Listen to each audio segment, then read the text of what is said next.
Bonsoir, bienvenue à l'atelier librairie, version terrasse.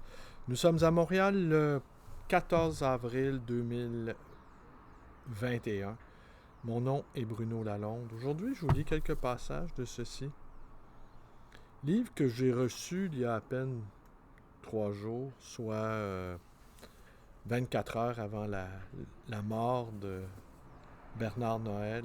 Bernard Noël, écrivain que j'ai découvert il y a environ une dizaine d'années. Je le connaissais dans la fameuse collection Texte chez Flammarion. Et sa première période formaliste ne m'avait pas convaincu, en fait. J'avais lu Le Château de Seine aussi, ce fameux roman pornographique interdit. Ouais, c'est quoi les dates? J'aurais dû vérifier. Et c'était très très bon, le Château de Seine. Alors, j'avais du mal à concilier ces deux pratiques d'écriture. Enfin. Et je connaissais également son dictionnaire de la commune.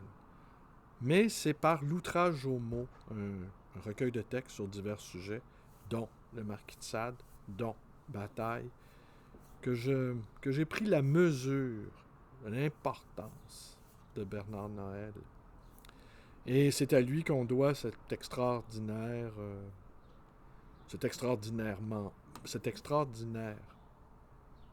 mot, la censure, avec non pas un C, mais un S.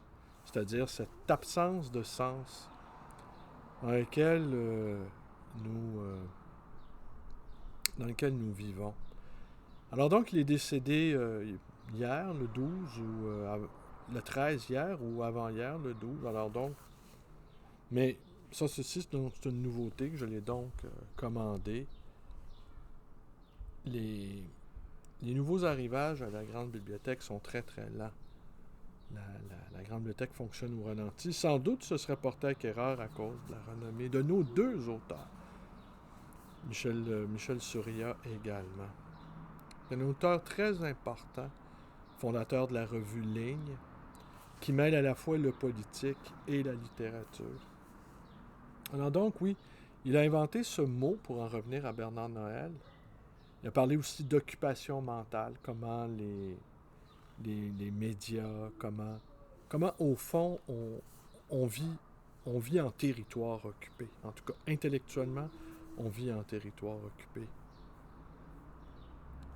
Et les deux auteurs dans cette correspondance, qui est une courte correspondance, mais qui s'échelonne sur 30 ans, il n'y a pas de flagornerie entre les deux hommes. J'aurais envie de dire, ce sont deux praticiens de la Révolution. Des hommes qui croient qu'elle est nécessaire et qu'elle peut advenir par le langage, sans doute. Bon, on jugera que cette idée de révolution a vécu, et c'est peut-être là le plus grand succès du capitalisme libéral. C'est de nous offrir, en affirmant que c'est la fin de l'histoire, de nous offrir aucune possibilité d'utopie. Et je n'ose penser au désespoir qui peut s'emparer de beaucoup de personnes, les jeunes en particulier, de voir qu'il n'y a pas d'horizon qui se dégage devant eux. Alors c'est sans doute la tâche des intellectuels, des poètes surtout, des littérateurs, des philosophes également, d'essayer d'ouvrir des brèches, d'essayer de permettre la possibilité de faire advenir quelque chose d'autre. Mais cela ne se fait pas que par les livres, cela se fait également par l'engagement. Et l'engagement, il peut se vivre au quotidien. Encore là, on trouve très peu de figures. C'est assez probant quand on regarde encore là le désarroi des jeunes personnes. Ils ne trouvent pas autour d'eux des gens qui ont à la fois une sorte d'autorité naturelle, mais qui échappent à, à l'autorité coercitive, c'est-à-dire professeur, par exemple. Un professeur ne peut pas ne pas avoir une démarche coercitive. Et les jeunes, évidemment, il y a des jeunes ambitieux qui aspirent à faire carrière, mais il y a des jeunes épris d'absolu aussi, pour qui la carrière, en fait, n'est pas une possibilité. Et qui peut-être ne la désireraient pas aussi, même si elle était possible. Jacques Côté est mort aussi il y a quelques semaines à peine, un mois je pense, tout au plus. Et je ne sais pourquoi, et Bernard Noël et Philippe Jacotet sont morts tous les deux dans le grand âge. Alors ils avaient été bien au-delà de la vie ordinaire, je dirais. Mais il y a quelque chose, je me suis demandé comment ça meurt un grand poète. J'avais en tête la chanson de Gilbert Bécaud, Il est mort le poète. Je ne la chanterai pas, je suis un piètre chanteur. Mais dans cette chanson, pour tenir, je vais vous la partager en note de bas d'écran. C'est une chanson aussi qui célèbre la mort d'un poète et qui dit, au fond, que d'une certaine manière, les poètes ne meurent pas. Évidemment, on s'en doutait. Mais quels ont été les derniers moments de Bernard Noël? Bon, j'ai lu qu'il était mort dans un hôpital. Est-ce qu'il est mort à l'aube? Est-ce qu'il a pu, de sa chambre, être conscient qu'il franchirait une autre porte? Quant à moi, la mort, c'est ouvrir une porte. Ça se peut. C'est possible que la porte débouche sur rien, mais c'est aussi simple mourir que d'ouvrir une porte. Ça a été bien simple d'être là, en tout cas. Et j'ai pensé aussi au dernier moment de Philippe Jacotet. Est-ce que Jacotet a eu quelques lignes avant de mourir? Est-ce que l'écriture assidue, l'écriture intense de ces hommes qui ont été dévoués à la pratique d'écriture, leur a appris d'une certaine manière à mourir? Est-ce qu'on apprend à mourir en écrivant? Est-ce qu'on apprend à tisser autour de soi une sorte de cocon soyeux de mots qui nous enrobe déjà dans une sorte de linceul et qui nous prépare phrase après phrase à franchir le pas, à se tenir sur le seuil et à s'élancer soudainement. Hier, avant-hier, non, il y a quelques jours encore, il y a mon ami Gilles L., qui me disait d'avoir eu un moment d'extase. Gilles a dépassé la soixantaine. C'est un prof à la retraite aujourd'hui. Très content de l'être d'ailleurs, prof d'université. Il me disait qu'il avait relu La République de Platon, qu'il avait lu il y a longtemps dans le cadre de ses études universitaires, mais qu'il n'avait pas pris la juste mesure de l'importance de ce livre et qu'une fois le livre terminé, là, eh bien, il y a eu un moment lumineux. Il s'est senti hyper bien et de réaliser dans son bureau que La République avait été écrite il y a 2500 ans.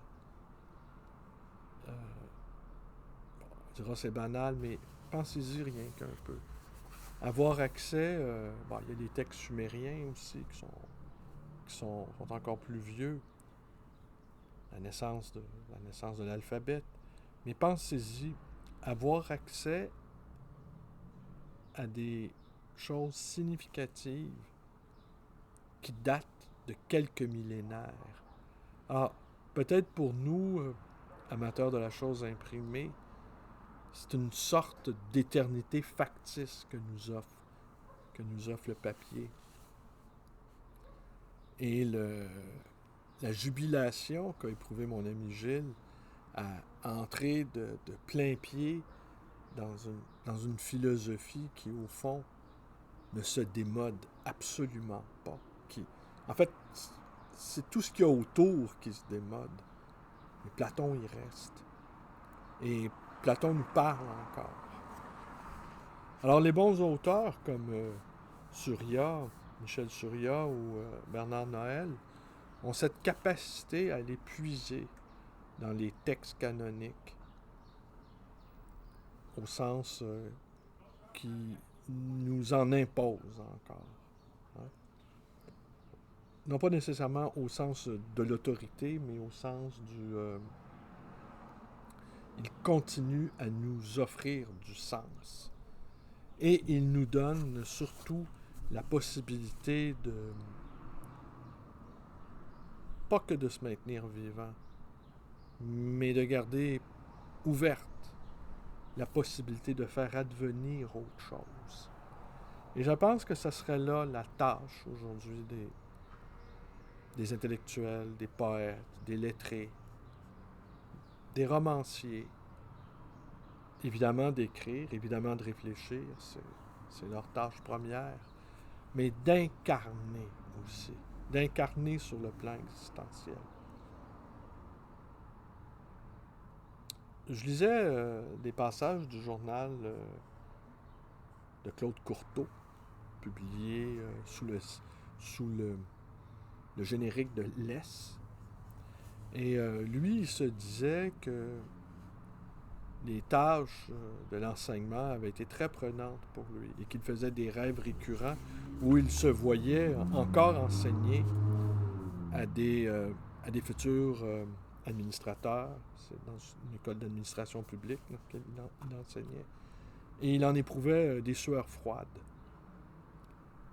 Et déjà, il les voyait, jeunes personnes, déjà opiniâtres, ambitieux et sans scrupules.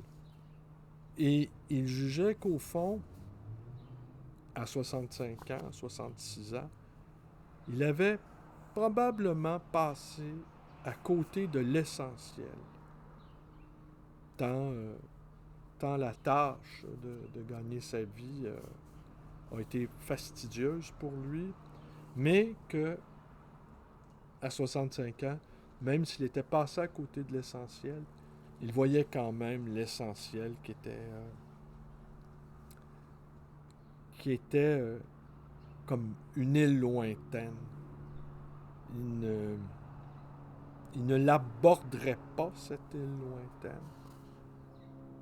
Mais quant à moi, c'est tout à fait le contraire. J'ai vécu dans l'essentiel pratiquement dès le début de ma vie. Et c'est peut-être le moment est venu pour moi de devenir un peu, je dirais pas superficiel, mais je me suis toujours tenu à l'essentiel. Ça peut sembler prétentieux et péremptoire comme affirmation, mais c'est vrai. C'est vrai, je me suis toujours maintenu à l'essentiel. Et j'ai toujours écouté mon daimon au sens socratique, mon démon au sens socratique du mot. C'est-à-dire cette espèce de force intérieure doublée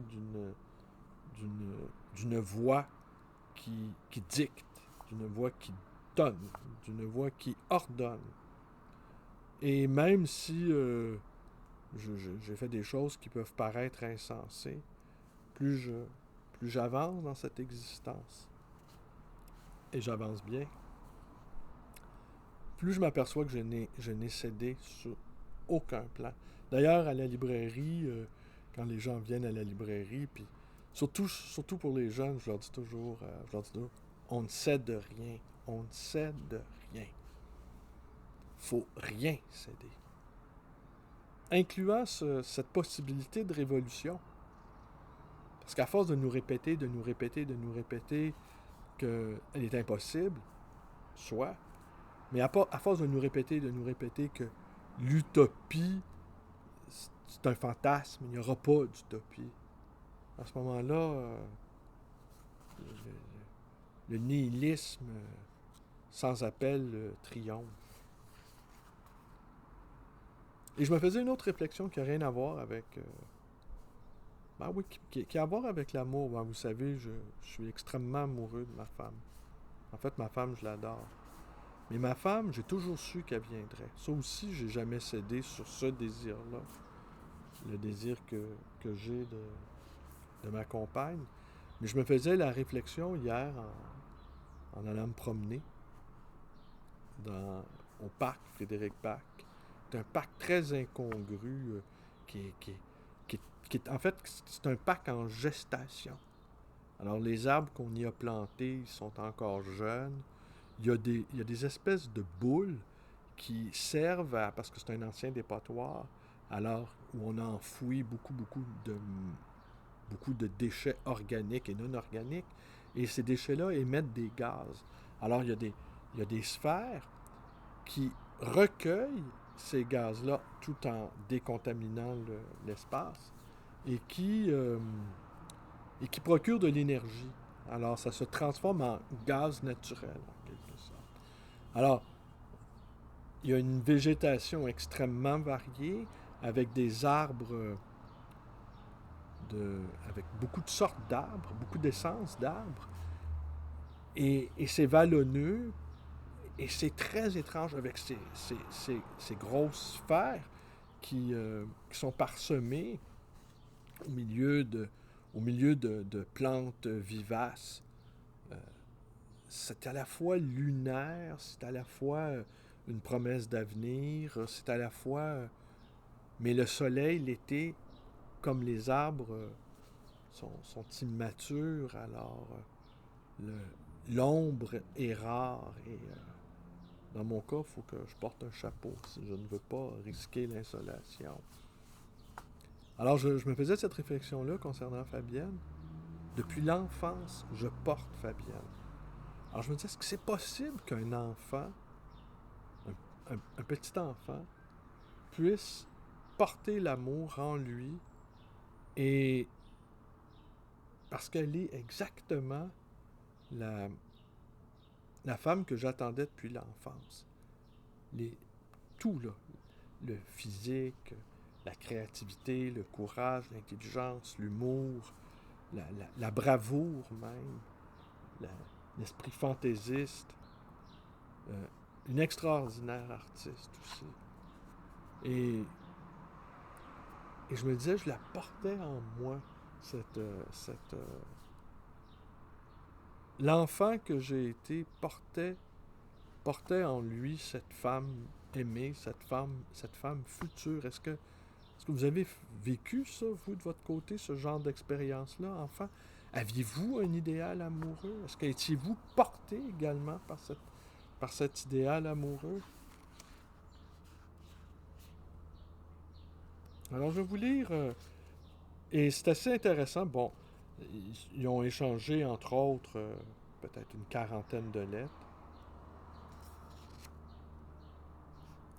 Alors, Michel Surya écrit le 8 janvier 2015. Rangeant pendant les fêtes, j'ai relu des lettres de toi de 2002-2003.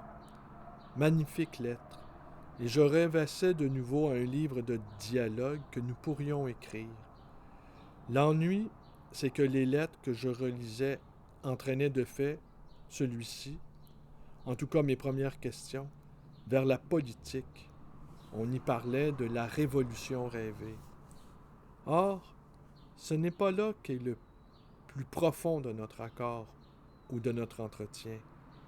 Quelque chose alors entre littérature et politique sur le rapport qu'ils entretiennent, un peu dans la suite de ce que je viens d'écrire sur Blanchot, qui est en fait pour moi l'essentiel du livre, ou quelque chose à partir de ce que dit notre réponse commune à Nuke sur l'inconditionnalité de la littérature, inconditionnalité que, si politique que tu sois aussi, ta littérature incarne sans faille pour moi.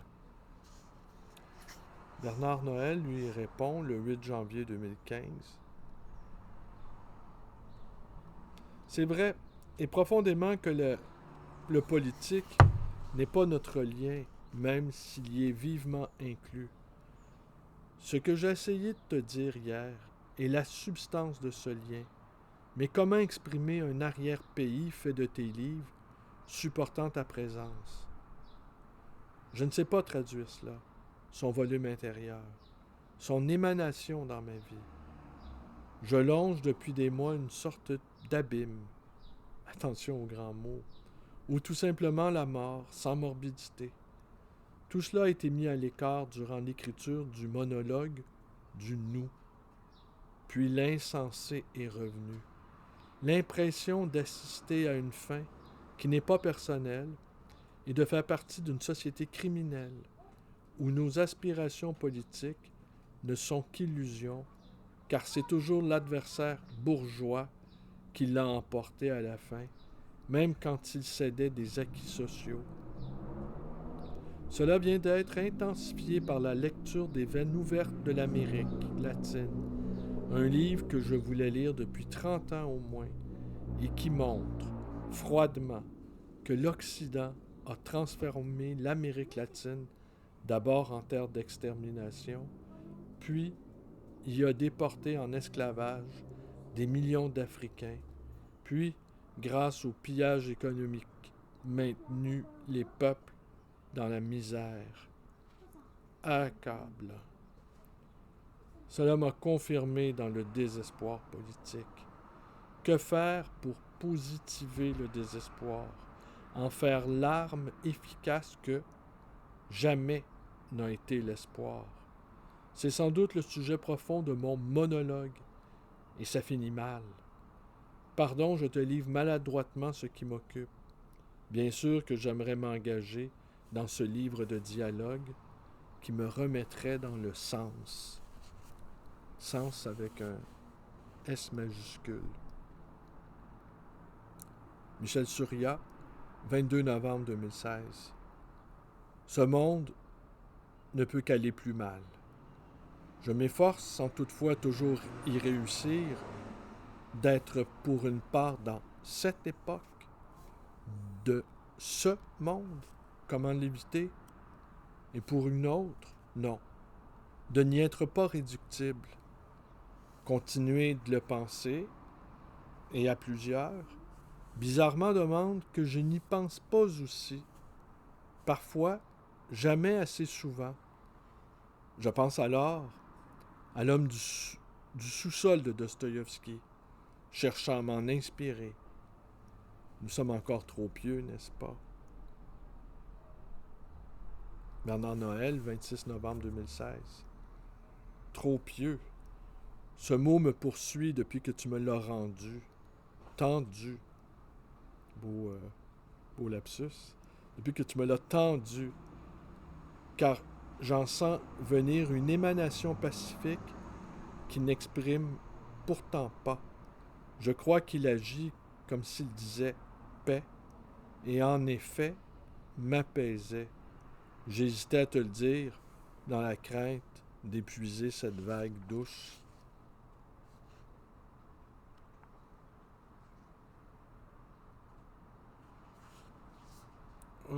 Un petit passage, un dernier.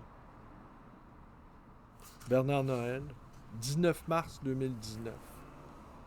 Le mouvement des Gilets jaunes est pour moi important, parce qu'il ne veut pas de chef, et qui était une réponse à la question que je me pose depuis la Commune. Comment un contre-pouvoir peut-il prendre le pouvoir et demeurer un contre-pouvoir? Question qui tourne à l'absurde, sauf que cette volonté de n'avoir pas de chef m'a fait comprendre que le politique recherche toujours le pouvoir et n'utilise le social que comme pansement, alors que le social ne veut que solidarité et partage. C'est ce qu'avait esquissé la minorité du conseil de la commune.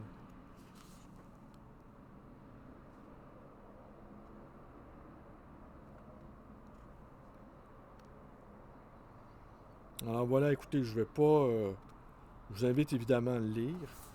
C'est Sur le peu de révolution à partir d'un poème de cet autre écrivain important, Alain Jouffroy.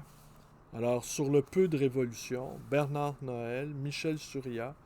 Michel Surya que je méconnais aussi, ayant lu il y a fort longtemps son bataille qui m'avait ébloui par à la fois la qualité d'écriture et son intelligence aiguë. Mais c'est un livre que j'ai lu aux alentours de... Ça doit faire au moins pas loin de 30 ans.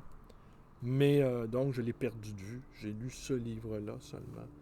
Mais ce que j'ai constaté il y a, il y a quelques années à peine, c'est que Michel Surya avait continué d'écrire et d'être très, très impliqué à la fois en littérature et en politique, avec sa revue Ligne, entre autres. Et avait continué aussi à poursuivre une démarche à la fois solitaire, à la fois solidaire, et d'une grande qualité d'écriture, et d'une grande rigueur au niveau intellectuel et au niveau éthique aussi. Alors, essayer d'articuler esthétique et éthique, au fond, et peut-être que même l'aventure du langage est notre seule aventure possible aujourd'hui, au moment où les machines prennent le pouvoir. Hein. Ça reste quand même un comble que Google ait changé son nom pour Alphabet. Ça veut dire c'est la nouvelle écriture et c'est l'écriture binaire, c'est l'écriture cybernétique, c'est l'écriture des machines. Et toutes les langues humaines sont maintenant inféodées à la langue des robots, à la langue des machines. Et les machines nous dictent, et ce sont des machines aussi qui régissent les cours boursiers, ce sont les machines qui occupent notre esprit. Les machines ont pris le pouvoir, et à qui appartiennent les machines maintenant? C'est ça la question. Qui détiennent les vecteurs? Une poignée d'individus. Je pense que c'est Marx qui disait quand la richesse sera concentrée entre les mains d'un seul homme, alors là, la vraie révolution sera possible.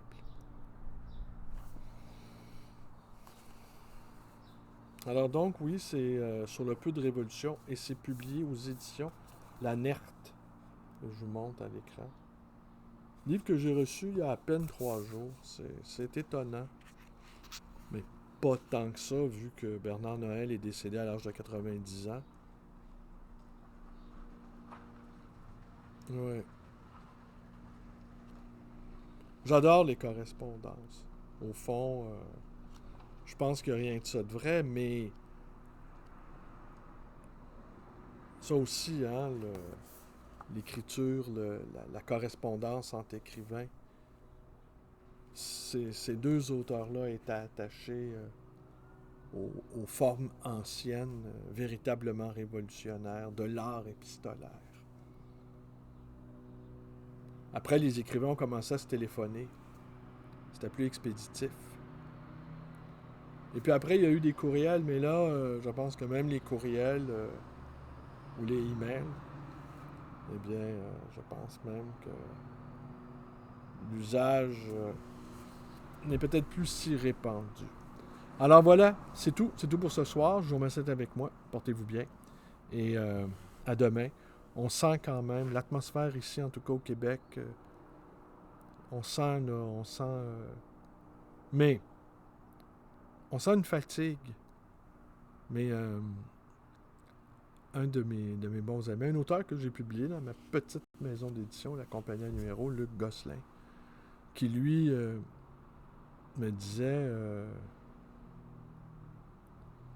les gens sont à bout, mais qu'est-ce qu'ils auraient fait pendant la Deuxième Guerre mondiale? Hein? Et il disait parce que là, ils en ont assez, ben là, ils jugent que comme ils en ont assez, ça devrait arrêter. Comme si on avait le pouvoir de décider d'arrêter une chose quand elle nous déplaît. C'est une tragédie collective qui n'a malheureusement pas fini de nous livrer ces sombres réalités, je crains. Il y a des choses qui sont en train de se casser. Et il y a des gens qui sont en train aussi de reprendre la mise. Et ça va être difficile de leur arracher. Alors, on se cramponne à nos livres, on se cramponne aussi à la possibilité que quelque chose d'autre advienne. Peut-être. Mais on continue d'incarner. Voilà. On continue d'incarner. Le temps de l'incarnation n'est pas passé. Allez, merci et bonne soirée à tous.